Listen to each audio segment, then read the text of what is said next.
Yenidən xoş gördük oduçular. Mənim adım Jose Ignacio'dur. Bugün biz əmək haqqı hesabatlarına, payroll reporting baxacağıq. Şirkətlər trendləri müəyyən etmək, problemləri həll etmək və əmək haqqının ümumi büdcəyə təsirini anlamaq üçün xərcləri yaxından izləməlidirlər. Sistemdə standart olaraq 3 əsas əmək haqqı hesabatı mövcuddur.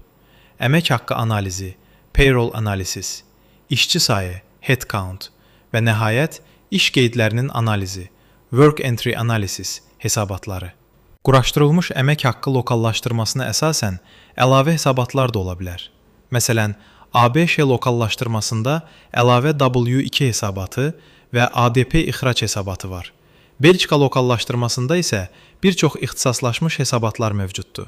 Gəlin, Stealthy Wood'un əmək haqqı xərclərini və rəqəmlərdən nələr öyrənə biləcəyimizi görmək üçün məlumat bazasına daxil olaq.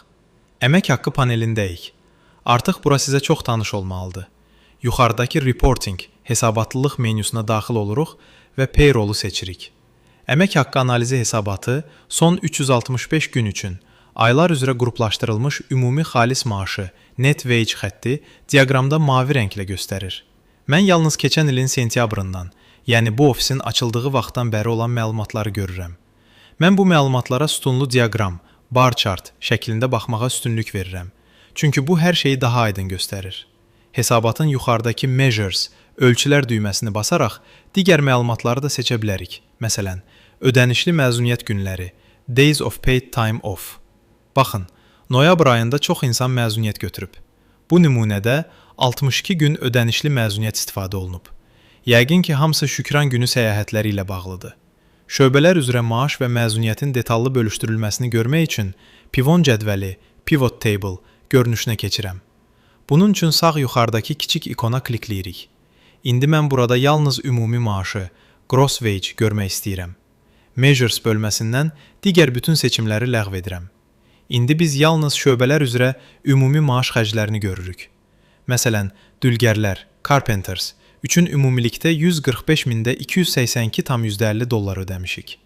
İstəsəm, carpenter bölməsinə, sonra isə employee sözünə klikləyərək hər bir işçinin aldığı fərdi ümumi maaşı görə bilərəm. Həmçinin, xalis maaşla ümumi maaşı müqayisə etmək üçün yenidən net wage-i seçə bilərəm. Növbəti hesabatımız işçi sayı hesabatıdır, Headcount Report. Yenidən Reporting menyusundan Headcount-u seçirik. Vacib qeyd, bu hesabatın panelində hazır məlumatlar olmur. Onları siz özünüz yaratmalısınız. Mən sentyabrda açıldığımız vaxtdan ilin sonuna 31 dekabr qədər olan dövr üçün hesabat yaratmışdım və orada 62 işçi var idi. Sonra rüblük hesabat yaratmağa qərar verdim. Yanvar-mart rübü üçün işçi sayımız 72 oldu. Yəni birinci rübdə 10 yeni işçi götürmüşük. Bugün məndən rüblük deyil, aylıq hesabat tələb olundu. Gəlin aprel ayı üçün hesabat yaradaq. Yuxarıda New düyməsini basırıq. Tarixləri 1 aprel, 30 aprel seçirik və Populate, doldur düyməsinə basırıq.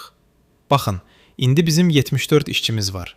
Yəni bu ay hələlik 2 yeni işçi qəbul etmişik. Ay hələ bitmədiyi üçün ayın sonunda yenidən Populate basaraq rəqəmləri yeniləyə bilərik.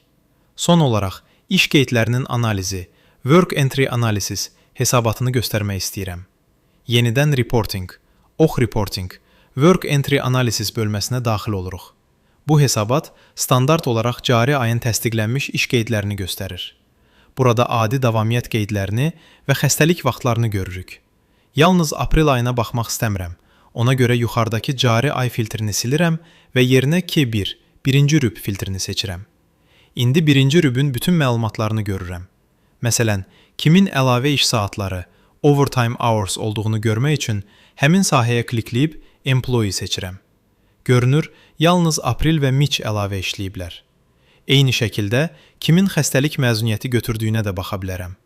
Budur, biz bugün standart əmək haqqı hesabatlarına baxmağı və onları, məlumatları daha yaxşı anlamaq üçün necə dəyişdirməyi öyrəndik. Yalnız əmək haqqı deyil, bütün HR dərsliklərinə baxmağı unutmayın. Növbəti dəfəyədək maaşlarınızı almağa davam edin. Bir qəlyanaltı götürün və istirahət edin.